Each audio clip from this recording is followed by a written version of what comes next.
লজ্জা করে আপনার কোনো লাভ নেই। সঠিক কথা আপনার মেয়েকে জানাতে হবে। কিন্তু আমাদের চোখের একটা লজ্জা আছে, তাই না বাবা? চোখের একটা লজ্জা আছে, লজ্জাটা আমাদের আছে, কিন্তু শিক্ষিকারা লজ্জা করে না। আপনার মেয়েকে কি শিখায়?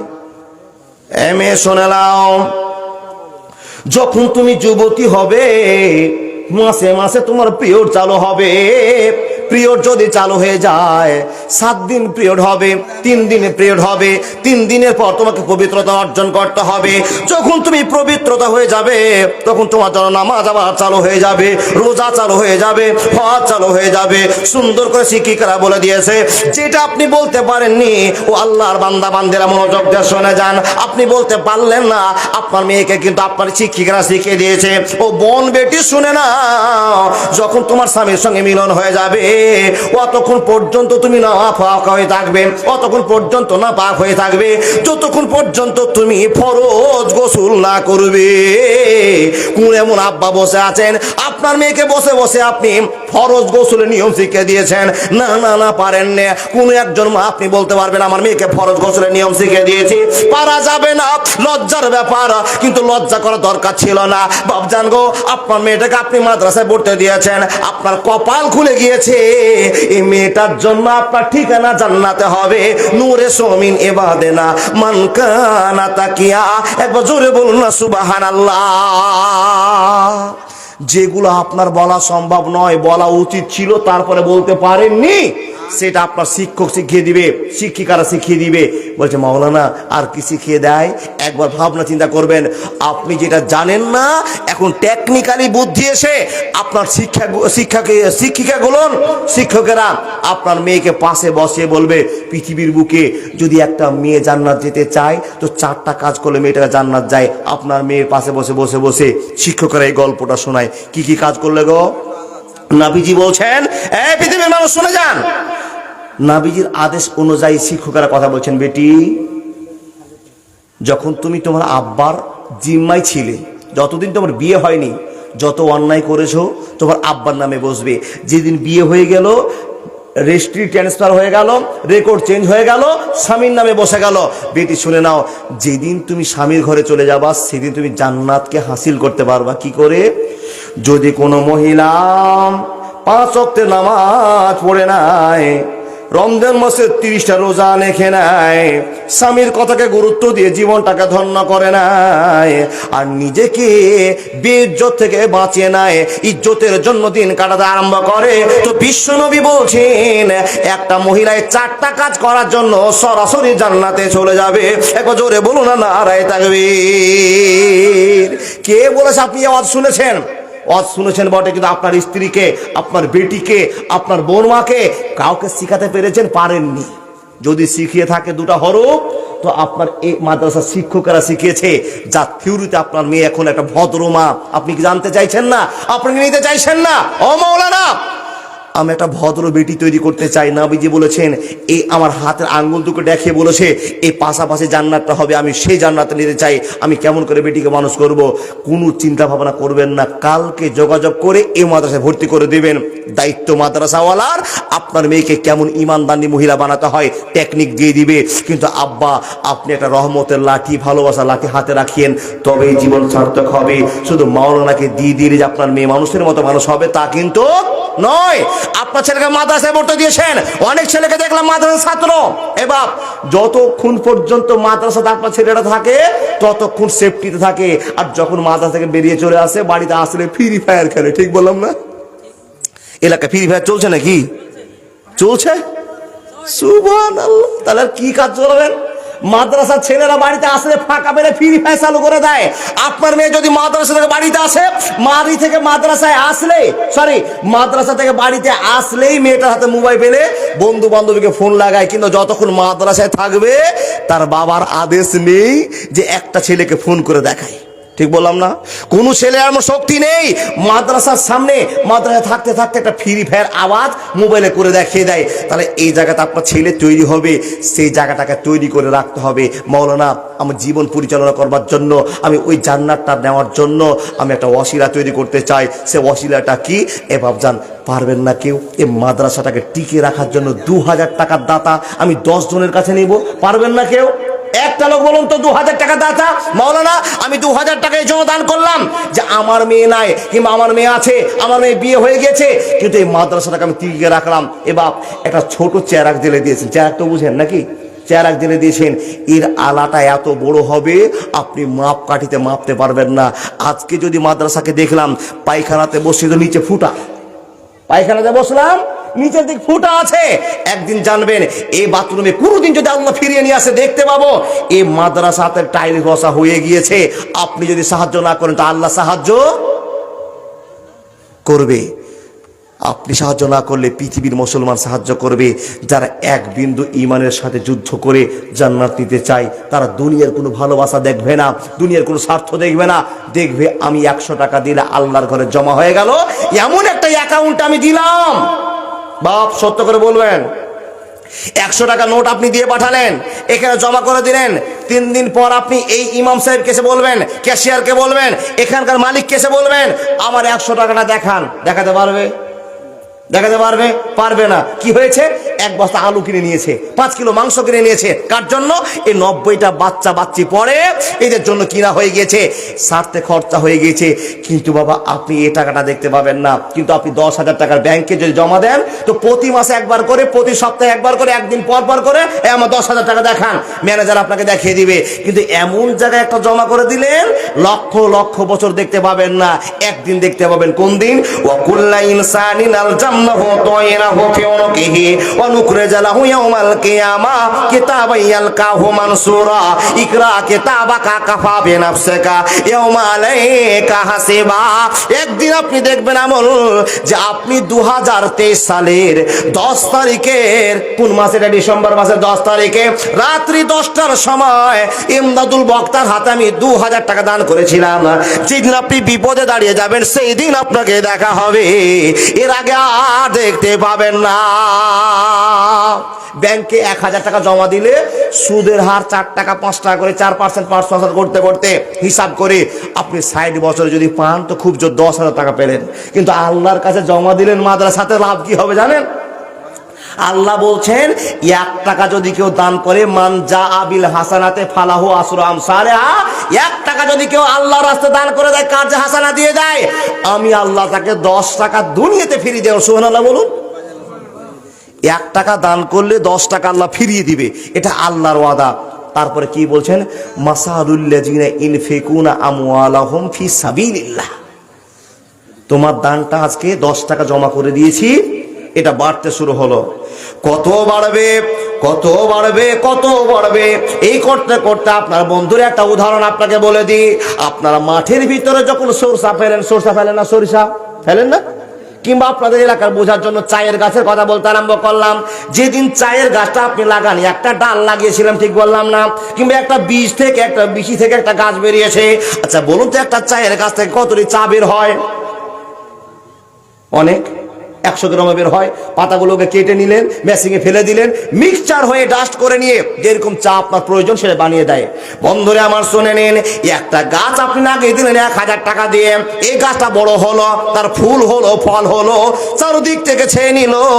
যেমন আপনার বাড়িটাকে একটা গাছে 1 কুইন্টাল আম হয়, 1.5 কুইন্টাল আপনার লিচু হয়, 5 মণ আপনার আর অন্যান্য ফসল হয়। এ আল্লাহর বান্দারা, মাবুদ বলছেন শুনে না, 1000 টাকা কার্যে হাসানা যদি কেউ আমাকে দিয়ে দেয়, আমি আল্লাহ তার টাকাটা এমন করে বাড়িয়ে দিই, এমন করে বাড়িয়ে দিই, যে টাকাটা বাড়াতে বাড়াতে তার জান্নাতের যাওয়া ওয়াসিলার মতো একটা সুযোগ করে দিই। আমার বান্দাকে সেই টাকাটা আমি ফিরিয়ে দিই, এটা আমার ওয়াদা। আমার আল্লাহ বলছেন মান জা বিল হাসানাতে ফালাহু আসরু আমসালিহা। একটা মানুষ যদি 1000 টাকা দান দেয়, আমি আল্লাহ তাকে 10,000 টাকা ফিরিয়ে দিই। ভাই ও বন্ধু আমার, তাহলে 1000 টাকায় 10,000 টাকা, পারবেন না কেউ একটা 2000 টাকা দিতে? 20,000 টাকা ইনকাম, তারপরে 20,000 টাকা জমা করে দেওয়ার পরে কি হবে? আল্লাহ বাড়াতে শুরু করলো। কত বাড়াবে এক আল্লাহ জানে। বিপদের দিন এ টাকাটা আপনার কাছে এসে দাঁড়িয়ে গিয়ে আল্লাহর ভালোবাসাতে আপনি জীবনটা ধন্য করতে পারবেন, পারবেন না? একটা লোক 2000 টাকা দাতাম, এই 90টা ছাত্রীকে মানুষ করবার জন্য আপনার 2000 টাকাটা যথেষ্ট হয়ে যাবে। যত টাকা আসবে আমার হাতে দিয়ে যাবেন, পারবেন না? একটা আল্লাহর কোনো প্রেমিক নেই, লাখ লাখ টাকা ইনকাম করেন, লাখ টাকা খরচ করে দেন, পারবেন না? ও মাওলানা আমার হাতে টাকাগুলো দিবেন সব, একটা 2000, একটা 2000, মাশাআল্লাহ। যারা দাতা তারা তো দানই করে, যারা দাতা তারা আল্লাহকে ভয় করে দান করে, মাশাআল্লাহ। আপনার নাম? এদিকে আসেন না, একটু এদিক দিয়ে আসেন না, এদিকে আসেন। 1100 টাকা, 1100 টাকা দিলেন তো। ও দাদা, 2000 চেয়েছিলাম যে, ঠিক আছে এটাই। সুবহানাল্লাহ ওয়া বিহামদিহি সুবহানাল্লাহিল আযীম। মেম্বার সাহেব প্রথমে 1000 টাকা দিল, আর 1000 টাকা আবেদন ছিল। কারণ এই লোকটা যতটি মেয়ে আছে একদিন ভোটার হবে, আর সব মেয়েটিকে বলবো ঠুকে ভোট দিবেন, দান করতে ভালো। চাইছিলাম আমার দাদার আল্লাহ অন্তরটা যেন নরম করে দিয়ে 5 মিনিটের ভিতরে যেন ঘোষণা করে আমি আর 1000 টাকা দিলাম, বাকিতে 3 মাস পরে দিবে, 3 মাস পরে দিবে, 4 মাস পরে দিবে, যেই দিন সুযোগ হবে সেই দিন দিবে। কিন্তু আজকের টাকাটা লিখিয়ে দিয়ে মাওলানা আমার লাভ কি? এবার লিখিয়ে দিয়ে লাভটা কি? যদি এখন লিখিয়ে দেওয়ার পর বাড়ি গিয়ে মরে যায়, আল্লাহ জানে কার কতদিন মর হবে। যদি মরে যায়, এটা হলো সাদকাতুল জারিয়া। তার কারণ আজকে যে ছেলেটি আছে, মেয়েটি আছে, এরা মৌলবি পাস করে ফারাগাত নিয়ে চলে যাবে, আবার নতুন মেয়ে আসবে। এই করতে করতে করতে করতে কিয়ামতের ঘন্টা পর্যন্ত এই মাদ্রাসা থাকবে, এটা আমার ইনশাআল্লাহ বিশ্বাস আছে। জোরের সাথে বলতে পারি এই মাদ্রাসা টিকবে, দায়িত্ব আপনার আল্লাহর কাছে আছে, আমার কাছে নেই। নতুন ছাত্র আসবে চলে যাবে, ছাত্রী আসবে চলে যাবে, কিয়ামত পর্যন্ত এই 2000 টাকা নেকি মেম্বার সাহেব পেতেই থাকবে, পেতে থাকবে। এটা আমার কথা নয়, বিশ্বনবী নবী মুহাম্মদ রাসূলুল্লাহ পড়ুন সাল্লাল্লাহু আলাইহি সাল্লাম। এটা হলো সাদকাতুল জারিয়ার জায়গা। এই জারিয়া জায়গাটাকে আপনি বন্ধ করবেন না। পারবেন না? 1 টাকা 2000 টাকা পারবেন না কেউ? মেম্বার সাহেব 2000 টাকা দিবেন ইনশাআল্লাহ, বিশ্বাস আছে। আর 900 টাকা মাত্র পারবেন না কেউ আপনাদের ভিতর থেকে? একটা 2000। এই বাপ, দান করে লাভ কি হবে? দান করে লাভ আপনাকে চিনিয়ে দিই। এখন সুস্থ মানুষ বসে আছেন, হুট করে পেটের ব্যথা, আপনাদের কাছে একটা ভালো হসপিটাল আছে, নাম বলুন। হসপিটাল নেই? হ্যাঁ, নিয়াজ, নিয়াজ, নিয়াজ হসপিটাল গেলেন। এবার এটা বিপদ, অসুখটা বিপদ না আনন্দ? বিপদ। আল্লাহ আপনাকে পেট ব্যথা দিয়েছে, নিয়ে গেল কোথায়? ডাক্তারের কাছে। আপনি মাদ্রাসাকে অবহেলা করেছেন, ভালোবাসা দেখাননি।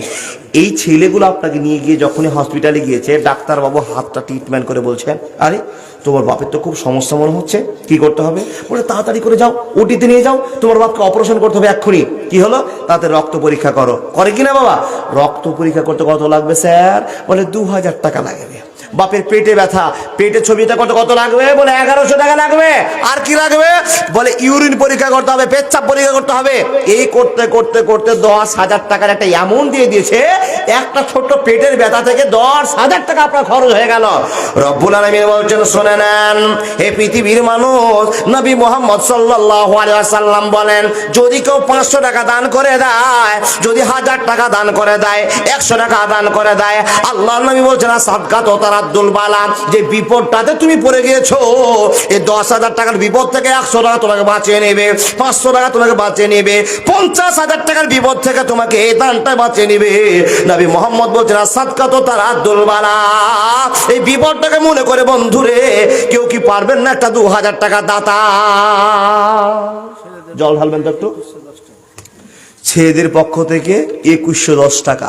সুবহানাল্লাহ ওয়া বিহামদিহি সুবহানাল্লাহ। একটু গরম জল দিতে হবে, ঠান্ডা লেগে যাবে। এই বাপ, পারবেন না? সুবহানাল্লাহ। যতটি লোক বসে আছেন, আপনাদের কাছে 2000 টাকা চাইলাম না, বাকিতে লিখিয়ে দেন। আরে বাবা, কাকে দান দিচ্ছেন? একটা ফকিরকে দান দিচ্ছেন। ফকিরকে দানটা দিয়ে দিলেন, ফকিরটা নিয়ে গিয়ে বাজারে চাল ধানগুলো বিক্রি করে মদ খায়। ঠিক বললাম না ভুল বললাম? অনেক ফকির আছে, হাজার ফকির আছে, কিন্তু আপনি বলেন, এই ফকির তুই এদিকে শোন, তোর ব্যবস্থা করব। আমাদের গ্রাম থেকে ভিক্ষা করে নিয়ে আসছিলি আর বাজারে বিক্রি করে মদ খাচ্ছিস, পরের দিন যাস তোকে ঠুকবো। বলতে পারবেন? এই বাপ, আপনার দান করার কাজ দান করে দিয়েছেন, ফকির কি করবে না করবে তার ব্যাপার। ফকিরের হিসাব ফকির দিবে, আপনার হিসাব আপনি ঠিক বুঝে যাবেন। আমাকে আপনি দান দিচ্ছেন না, এটা আমাকে নয়, বিশ্বনবী নবী মুহাম্মদ রাসূলুল্লাহ বলুন সাল্লাল্লাহু আলাইহি ওয়াসাল্লামের মাদ্রাসা দান দিচ্ছেন। কি হবে? এখানে আল্লাহর কোরআনের প্রচার ঘটবে। আপনার মেয়েকে আপনি মেয়ের মতো মেয়ে বানিয়ে জান্নাত নেবেন, এটা আপনার প্রচেষ্টা থাকবে। পারবেন না? কোন মেয়ে কি বসে আছেন যে মেয়েগুলো ছুটে এসে বলবেন, মাওলানা আমি 1000 টাকা দিতে পারবো না, আমি একটা 500 টাকা নোট দিতে পারবো। যদি একটা 500 টাকা নোট দিতে পারেন, কোনো মা বোন দিদি নামটা বলে পাঠাবেন, আমি একটা 500 টাকা দিলাম। পারবেন না মা? আপনার জাত, আপনার গোষ্ঠী আপনাকে বাঁচিয়ে তুলতে হবে। আবার মহিলা মাদ্রাসা খুলেছে, হাজার হাজার ছেলে মাদ্রাসা আছে, কিন্তু মহিলা মাদ্রাসা খুব কম আছে। আপনাদেরকে আমি আবেদন করে যাব, বা এই মহিলা মাদ্রাসার সঙ্গে যুক্ত হয়ে জীবনকে ধন্য করে নেন। পারবেন না একটা কেউ 1000 টাকা? জি, দান আপনারা করবেন না, আপনারা সিদ্ধান্ত করেছেন, কিন্তু মনে রেখে দেন, কি মনে রাখবেন, এই টাকাটা আপনার বিপদ, এই টাকাটা আপনার বিপদ। বলে কি করে মৌলানা? আল্লাহ পাক আর নবী মুহাম্মদ রাসূলুল্লাহ পড়ুন সাল্লাল্লাহু আলাইহি সাল্লাম বলছেন, কি বলছেন? এই টাকা আপনার জন্য ক্ষতিকর। কে দিয়েছে বাবু এটা? আপনার দাদা, তোমার দাদা? মাশাআল্লাহ। এ বাপ, এই টাকার মায়া নেই? কেন দিল 500 টাকা? মাবুদ গো, মৌলবি সাহেবের মুখে ওয়াজ শুনলাম, দান করলে তুমি 3টা লাভ ঘোষণা করেছো, নবীজি একটা লাভ ঘোষণা করেছে, একটা দান করলে 4টা লাভ হবে। কি কি লাভ হবে? নবী বলছেন একটা লাভ মানে তুমি সেটা বাস্তবে নিয়েছ, আর সাদকা তো তারা দোলবালা, একটা 500 টাকা তোমাকে 50,000 টাকা থেকে বাঁচিয়ে তুলবে, একটা 500 টাকা তোমাকে বিপদ থেকে বাঁচিয়ে দিবে। আর আল্লাহ রাব্বুল আলামিন বলছে, বান্দারে যদি কেউ 500 টাকা দান দাও, আমি তার টাকা আমি 5,000 টাকা ফিরিয়ে দিব, দুনিয়াতে ফিরিয়ে দিব। তুমি সেটা জানো না, জানো না, জানো না কোন দিক দিয়ে তোমাকে ফিরিয়ে দেব তুমি জানো না। এটা হলো একটা ওয়াদা। নাম্বার 2, যদি আমাকে কেউ কাজে হাসানা দান দেয় তো কতটা ইনকাম হবে? কি নাম দাদা? শাহজাহান। কোথায় বাড়ি? বীরপুর। শাহজাহান নামে আল্লাহ তোমার বান্দা ছিল, বীরপুর থেকে আল্লাহ 500 টাকা দিল। ও হেবারে দোয়া করি শাহজাহানের তরে বাঁচাইয়া লাও আল্লাহ বিপদ আপদ হতে। ট্রেনে বাসে অহরহ অ্যাক্সিডেন্ট হয়, অ্যাক্সিডেন্ট হতে আল্লাহ বাঁচা বড় দায়। আরো একজন চাচা আল্লাহ এখানেতে ছিল, বসে দেখে নাতির হাতে 500 টাকা দিল। ও গো আল্লাহ দয়াময়, দয়া যে করিয়া তোমার বান্দা আল্লাহ কবুল করিয়া। ইয়া আমার রাহিমের মাবুদ রে, আমি দক্ষিণ দিনাজপুর বালুরঘাট ডিস্ট্রিক্ট থেকে আল্লাহ এখানে জালসা করতে এসেছি। আল্লাহ মুসাফির হালাতে আছে, আল্লাহ তুমি মানুষগুলোর অন্তরকে নরম করে দাও। ইয়া আল্লাহ, যারা টাকাকে টাকা মনে করে না, 500 টাকা, 1000 টাকা, 2000 টাকা দান করে দেয়, ইয়া আমার রাহিমিন, ইয়া জাল জালাল ওয়াল ইকরাম, ইয়া সাত্তার, ইয়া জাব্বার, আল্লাহ তাদের অসুখ বিসুখ তুমি ভালো করে দাও, ছেলে মেয়েকে আল্লাহ সুশিক্ষিত বানিয়ে দাও। মাবুদ রে, হায়াতে তাইয়্যিবা দান করো। শুধু তাই নয় গো আল্লাহ, বোম্বাইয়ের খবর পাওয়া যায়, সৌদির খবর পাওয়া যায়, কুয়েতের খবর পাওয়া যায়, জার্মান জাপানের খবর পাওয়া যায়, মাত্র একটা ফোনের মাধ্যম দিয়ে। রব্বুল আলামিন, বাড়ির পাশে মাকে কবর দেওয়া আছে, বাড়ির পিছনে দাদাকে কবর দেওয়া আছে, বাড়ির পিছনে আব্বাজানকে কবর দেওয়া আছে। হে রব্বুল আলামিন, মাত্র 8 হাত দূরে আছে, 10 হাত দূরে আছে, মার খবর পাওয়া যায় না, বাবের খবর পাওয়া যায় না। ও আব্বা, তুমি কোন হালতে কবর আছে একটা খবর পাওয়া যায় না। রব্বুল আলামিন, এই দাতাগুলো যদি কোনো আত্মীয় স্বজন কবরের মধ্যে পড়ে থাকে, মেহেরবানি করে কবরে রাজা বন্ধ করে দাও, জীবনটা ধন্য করে দাও। আল্লাহুম্মা সাল্লি আলাইহি, আল্লাহুম্মা বারিক আলাইহি। বাপজান, পারবেন না একটা 500 টাকা দিতে? খুব কি চাপ হয়ে গেল? জালসা শুনতে এসেছেন, এত দূর কষ্ট থেকে এসছি, কষ্ট করে এসছি, আপনার জন্য মেহেরবানি করে একটু আল্লাহর ভালোবাসাকে জাগ্রত করুন। আপনার কাছে মন খুলে দোয়া করব। পারবেন না একটা 500 টাকা দিতে? কেউ পারবেন না গো? কোন মেয়ে পারবে না?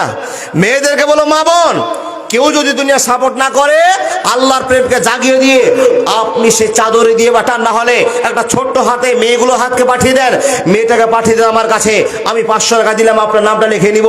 এ মা, এ বোন, দিদি, এটা আপনার ভালোবাসা। যতগুলো পুরুষ বসে আছেন, একটা করে 500 টাকা দিলে অনেক টাকার ভাগিদারি হয়ে যাবে। এখানে মাদ্রাসার প্রতিটা আরো বড় হয়ে যাবে, প্রদীপটা জ্বলে যাবে। পারবেন না, মন আছে, অন্তর মরে গেছে, এই অন্তরকে কিন্তু সাজা পেতে হবে। যদি আল্লাহর ভালোবাসাকে টিকে রাখতে পারেন, কোরআনের মাহফিলকে টিকে যদি সম্মান না দিতে পারেন, কোরআন যেখানে চিৎকার করে পড়ানো হয়, যেখানে ভালোবাসা দেখানো হয়, সেই জায়গায় যদি দান না করতে পারেন তো জীবন বেকার হয়ে যাবে। মুসলমান যারা ইমানের দাবিতে বসে আছেন, তাদের কাছে আমার আবেদন, চোর ছাচ্চর গুন্ডা মস্তানের কাছে আমি টাকা চাইনি, ইমানদারদের কাছে চেয়েছি যারা আল্লাহকে বিশ্বাস করে। কে গো আল্লাহর প্রেমিক? নাম কি?